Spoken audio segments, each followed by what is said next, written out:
자, 이렇게 팔을 딱 그렸고, 그리면서 도형으로 먼저 그려놓고 그 위에 팔을 올리는 식의 그리는 방법에 대해서 간략하게 알아봤죠. 그러면은 그 도형에서 팔을 만드는데 잘 변환하기 위해서는 이제 인체의 구조를 어느 정도 알아야겠죠. 그래서 인체의 구조, 움직임에 따른 근육 변화, 인체가 가지고 있는 리듬 3개로 알아보도록 하겠습니다. 보시면 팔을 앞쪽에서 본 느낌인데요. 팔은 이렇게 대표적으로 2두랑 3두가 있고요.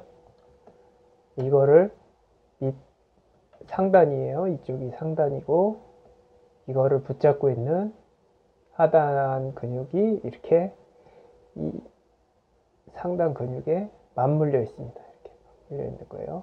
이렇게 맞물려서 이렇게 팔이 형성되는 거예요.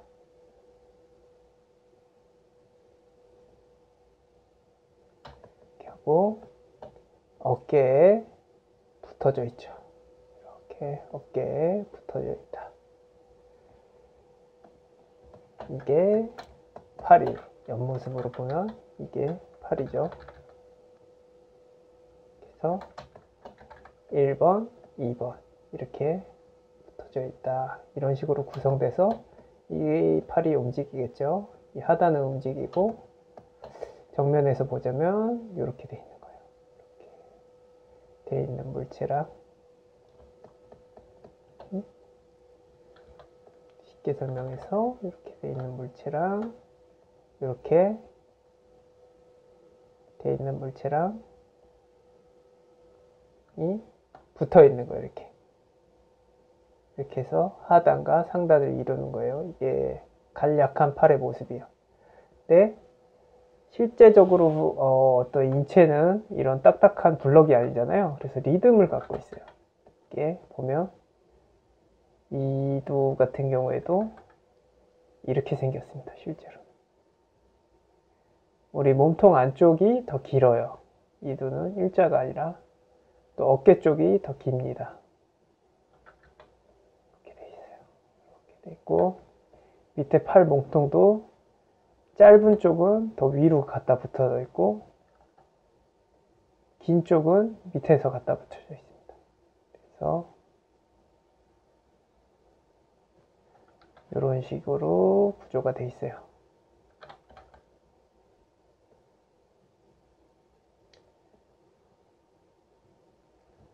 이렇게 돼 있습니다.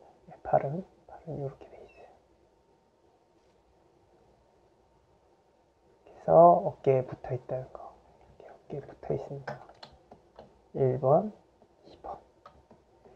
2번. 이런 각도들을 잘 이해해야 팔이 좀 더 리얼리티가 있어 보이죠. 그래서 이런 각도들을 이렇게 단순하게 봤다면 처음에 이런 2단계로 단순하게 이렇게 팔을 봤다면 이렇게 서로 철사처럼 반대로 물려있는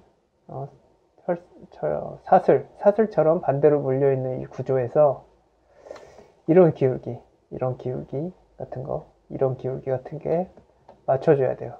팔 안쪽이 근육이 더 깁니다. 짧은 쪽에서 더 위쪽으로 시작해요. 바깥쪽 근육이 더 위쪽에서 시작해서 일찍 끝납니다. 안쪽 근육은 밑에까지 와요. 그래서 이 밑에 별로 근육이 없는 부분은 바깥쪽이 더 길고 안쪽은 짧습니다. 그리고 여기 우리 뼈가 있죠? 뼈가 2개가 있죠? 이 뼈가 2개가 있는 거는 뼈가 2개가 있는 걸 왜 알아야 되냐면 복숭아뼈가 나와요. 2개가 있죠? 네, 복숭아뼈는 새끼손가락 쪽이 더 큽니다. 엄지손가락 쪽은 작아요. 그리고 더 밑에 달려 있어요. 이 큰 쪽은 위에 달려 있고 해서 이렇게 대각선입니다. 이거는 복숭아 뼈들이 일자가 아니에요. 이거는 다리도 마찬가지인데 다리에도 이렇게 우리 뼈가 있으면 복숭아 뼈가 이렇게 돼 있는 게 아니라 이게 짝재기로 돼 있습니다. 이렇게 짝재기로 돼 있는 이런 리듬 잘 알아야겠죠? 요렇게 진행되는 이런 방향이랑 또 바깥쪽으로 보자면 안쪽 팔은 길고 여기도 깁니다. 길고 여기는 짧고 또 짧아요. 그래서 지그, 재그, 재그로 돼 있어요. 그리고 여기서 마지막에서는 요 팔의 기둥이 짧고 여긴 깁니다. 여기도 지그, 재그죠. 네, 마지막에 와서만 수평관계가 깨지는 거죠. 왜냐면 밸런스를 맞춰줘야 되니까. 기본적으로 시작은 짧고 길고 짧고 길고 요 실루엣을 기억해 주시면 돼요. 어깨 같은 경우에는 또 쉽게 말해서 1번, 2번, 3번이 있어요. 근육이 이렇게 3번 근육이 있는데 2번, 3번은 웬만하면은 근육이 아주 발달된 사람도 퉁 칩니다. 예, 퉁 쳐져 있어요. 각도가 비슷해요. 기울기 각도가. 근데 기울기 각도가 비슷하고 여기 툭 튀어나온 점이에서 팔 바깥으로 봤을 때 여기부터 2두랑 3두 이게 정확히 가운데죠. 그리고 1번 근육은 조금 뒤쪽에서 시작해서 이렇게 뒤쪽에서 끝납니다. 그러니까 실제로 요 위치를 보면은 요게 2번 근육이 가장 부풀어져 있지만 이 위치랑 3번 근육은 여기쯤에서 끝나요. 지금 각도상 보이진 않지만 얘가 뒤에서 시작하는 만큼 2번, 3번은 비슷하거든요. 지분이. 뒤에서 시작하는 만큼 뒤로 길고 얘는 짧아요. 대신 밑에까지 이렇게 내려와 있죠. 그래서 제일 중요한 건 요 각도예요. 요 각도.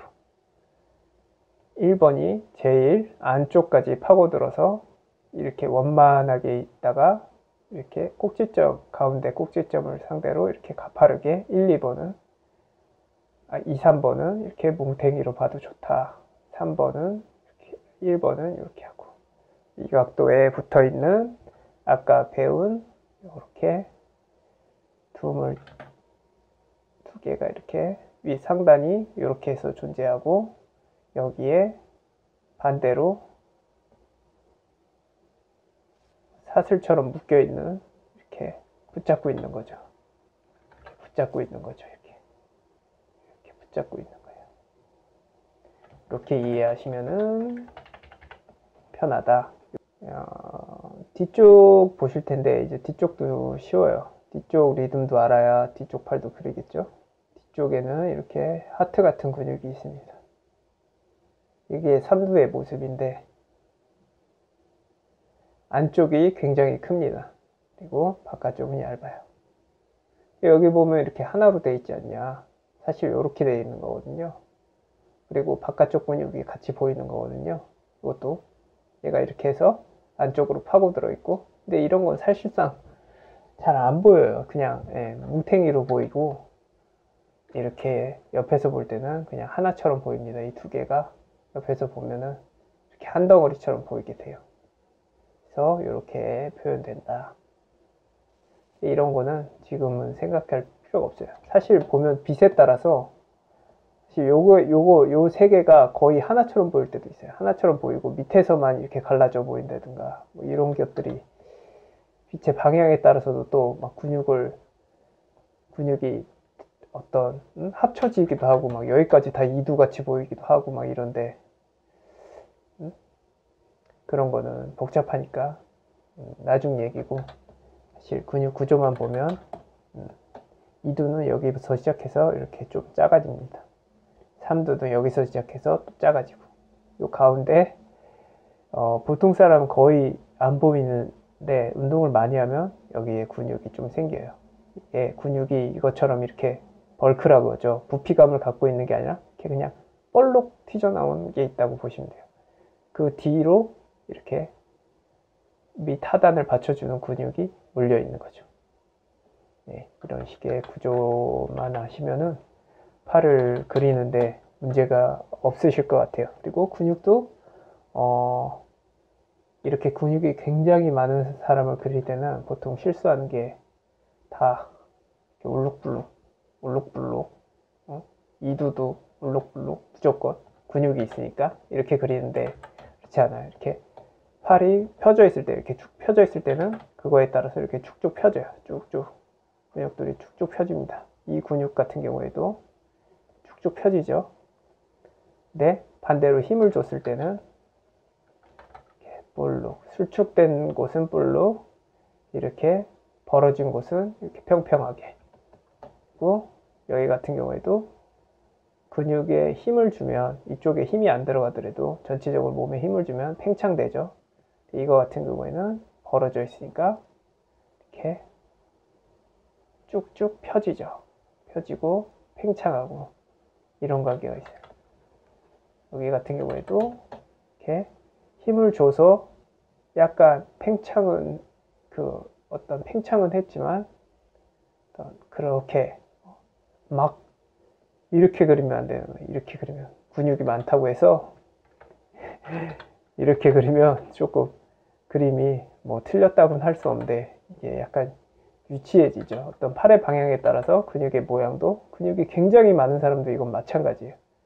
이렇게 약간 팽창한 정도, 이 정도 굽혔으니까 힘을 주면 약간 팽창한 정도에서 얘가 이쪽으로 오면 이렇게 볼록해지는 거죠. 볼록. 왜냐면 여기까지 있었던 근육이 수축되면서 이렇게 올라가는 거예요. 그럼 여기 왜 나오냐? 이거는 조금 예외인데요. 예, 머리가 아플 수도 있지만 여기 갈 때까지 얘가 이쪽으로 가서 온 몸이 이렇게 해서 타이트한 어떤 텐션이 생기면 근육이 이쪽도 팽창을 하는 거예요. 힘을 받으니까. 그래서 의외로 이렇게 해서 힘을 주면 삼두도 다시 나온다. 삼두가 이렇게 부풀게 돼요. 부풀게 돼요. 오히려 이렇게 있을 때가 삼두가 더 그냥 있는 형식이고, 이렇게 반대로 팔을 굉장히 이렇게 폈을 때 폈다고 봐요. 이렇게 폈다고 보면 얘가 좀 더 또 일자가 되고 얘는 약간 이렇게 굴곡이 나오겠죠. 굴곡이 나오겠죠. 그리고 반대로 기울이면 여기가 팽창되고 얘는 펴지고, 예, 이런 형식이에요. 이거는 근육을 아무리 단련한 사람도 이런 관계는 항상 있어요. 근육이 이렇게 펴져 있는 상태에서는 이렇게 좀 릴렉스하게, 벌크가 클 뿐이지 릴렉스하게 이렇게 벌어졌다가 안에서는 수축되고, 항상 근육을 이런 상태로 그리거든요. 보통 보면은 근육질의 사람을 그릴 때 이렇지 않아요. 그리고 다 근육도 연결돼 있어요. 여기 보면 이쪽으로 들어가 있죠. 이쪽으로 들어가서 어깨 근육하고 같이 연결돼 있는 거예요. 이쪽도 두 번째 근육이랑 해서 연결돼 있는 거고, 안에 파고들어서 다 얘네들이랑 뭉탱이를 펴고 있어요. 이렇게 뭉탱이처럼 해서 안에 파고들어서 같이 어깨로 움직이게 되면, 어깨로 해서 이 뼈를 이 팔의 근육을 잡고 있는 거죠. 움직일 수 있게. 이 어깨는 또 어디로 붙어 있냐? 가슴 근육이랑 붙어 있어요. 그래서 여러분들이 굉장히 헷갈릴 수 있는 이 팔의 움직임에 따라 가슴과 어깨 근육도 변화가 돼요. 특히 이 가슴 근육이 많이 변화가 됩니다. 그래서 인체를 그릴 때 굉장히 잘 매끄럽게 안 되고 두려운 부분이 이런 가슴에 이렇게 팔을 들어 올리면 전혀 우리가 생각하고는 가슴은 이렇게 생겼다고 하는데, 이렇게 생겼다고 치는데 이렇게 변하거나 뭐 이런 식으로 변하거든요. 가슴이. 이런 부분도 나중에 차차 알려드릴게요. 이런 게 되게 재밌거든요. 인체. 그리고 이런 거를 하나둘씩 알게 되면, 리듬이나 어떤 움직임을 알게 되면 그림이 되게 쉬워져요. 이렇게 지금 볼 때는 내 맘대로 그리고 싶어, 나는 팔 다 그릴 줄 알아 이러지만, 이런 걸 알고 그리면 좀 더 자신감이 붙고 또 재밌고 그림도 더 그리게 된다. 그냥 막연히 그리면 그 정도만 나오는 거예요. 자기가 한번 그려봤던 거 이 정도만 나오고 그 안에서 끝나는데, 이런 거 잘 알게 되면은 아무래도 많이 도움이 되죠. 그래서 앞으로 차근차근 이런 인체 전체나 더 나아가서는 뭐 풍경 같은 거 그리는 거 하나하나 제가 알고 있는 팁을 가르쳐 드리려고 하는데, 어떻게 도움이 되셨다면은 좋아요 부탁드리고요. 다음에도 팁을 좀 더 알고 싶다 하면은 구독 눌러주세요. 감사합니다. 김호모였습니다.